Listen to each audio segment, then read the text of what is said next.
but it's too expensive for now.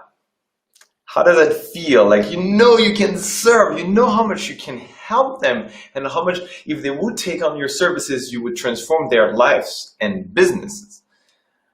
But they just can't afford it right now. I have heard that so often, and I kind of build up a resistance towards these words. But it's not about just building a resistance, it's knowing what to do at that moment. And the first temptation, especially if you're like a heart-centered provider, as I believe you are, and because if you're in my community, you want to serve, you want to help people, there's a temptation to take the prices down. Maybe by removing a couple of services, removing a couple of hours or whatever, but just taking the price down so that they can afford it right now and make the move. I'm asking you, please, please don't do that anymore. You're not serving them and you're not serving yourself.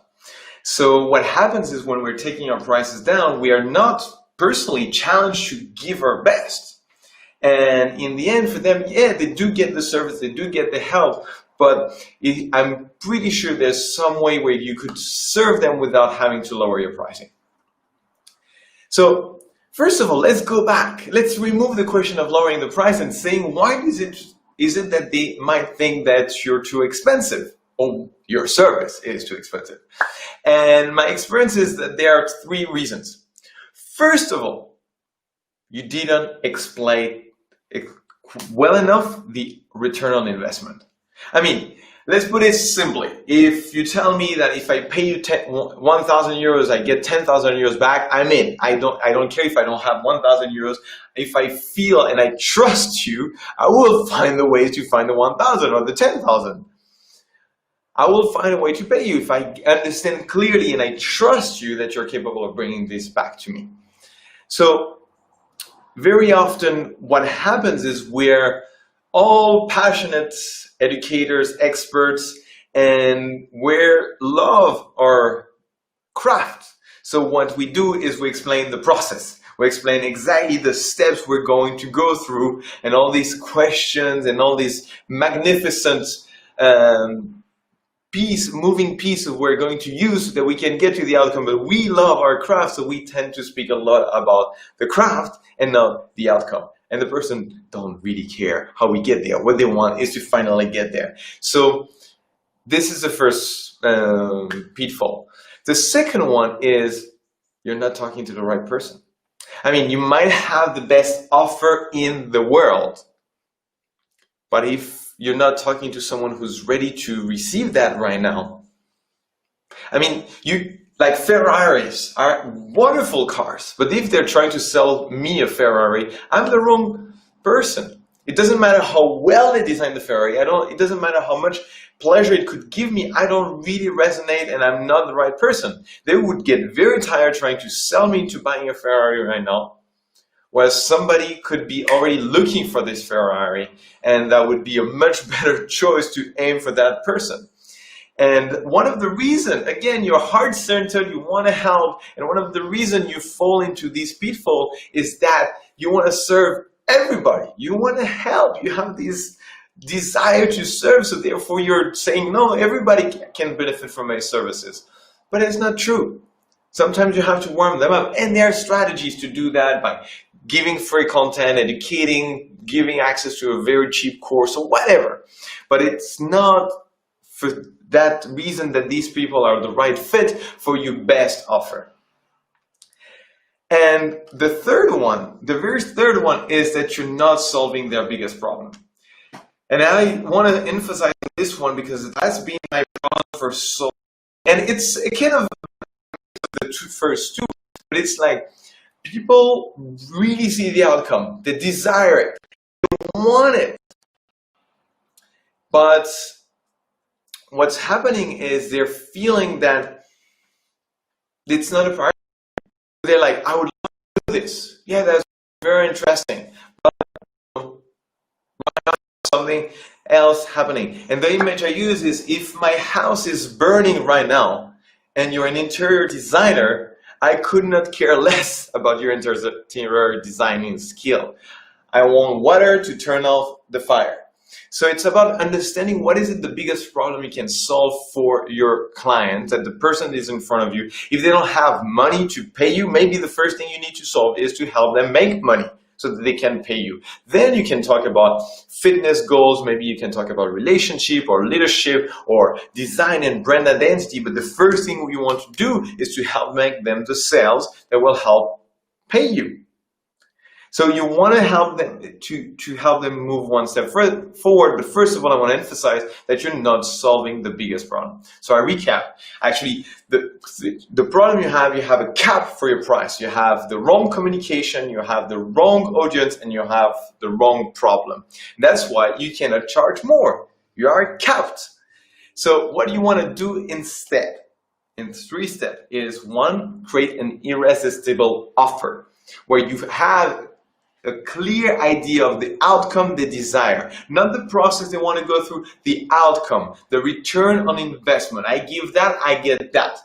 Not the process, what I get at the end. Then you want to upgrade your ideal client. You want to understand who is ready right now and craving what you have to offer and that you would love to work with. And truly believe me, every time I've let my clients do this work and every time I've done this myself, there's a tremendous increase in pleasure in working. And let's face it, pleasure is so key in having the best life possible and doing the best job possible. So you want to upgrade your ideal target audience, your ideal client, to people that want what you have to offer right now. They're ready to make the move, they have the money, they're looking for it, and they're so fun to work with. And the very last one is you want to become a painkiller. You want to understand what is hurting right now. You want to find the biggest pain and address that pain. And if you're feeling that the people you're talking to have a pain you're not interested in solving, for example, they don't have enough money to pay you and you don't want to talk about sales and marketing and how to increase their sales, you're like, okay, that's fine. Then upgrade your target audience and find the pain of the people that have the money to pay you. But now, maybe it's their leadership skills, maybe it's their marketing, maybe it's hiring, maybe it's their brand identity, and maybe it's their relationship. But you want to find what is the biggest problem they have right now.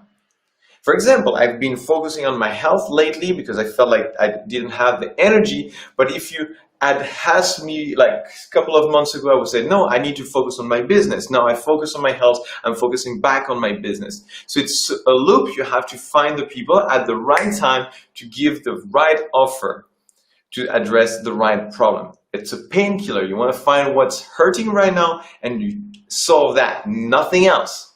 The rest is great, but we're going to solve it as soon as we find the next level of pain. And it might sound negative, but it's just the more we remove pain, the more we can pay attention to the pain that is lingering that we couldn't hear because there was another level of intense pain. Does that make sense? So I want to recap the 3 things you want to do instead. If people are telling you you're too expensive, you want to understand and paint and just put in their face with an irresistible offer what is the outcome. If they understand the return on investment, there's no chance they will say no matter what the price is, if you have a clear pathway from what they give you, what they will get. The second is you want to upgrade your ideal client so that you're talking to people that are ready to invest what you're asking for and want to get what you're offering.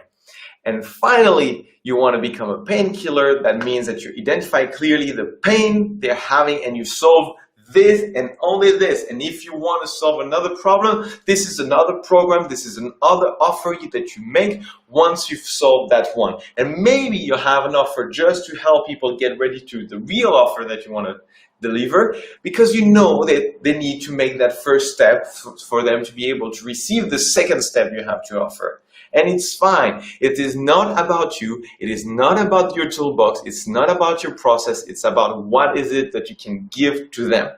Okay? Make it about them. And the last thing, so I want to say is on these 3 pillars, You cannot solve all of them at the same time. Obviously, ideally, you address all of them, but you want to put a priority. So I'm curious to know, and please type in the comment below, what is the priority for you? Is it the outcome that you need to make clearer? Then type outcome. Is it the client? So you type client. What do you need to gain more clarity of who would be the next level client? And finally, is it pain? Do you have trouble finding the actual pain your clients are having right now so that you can solve that?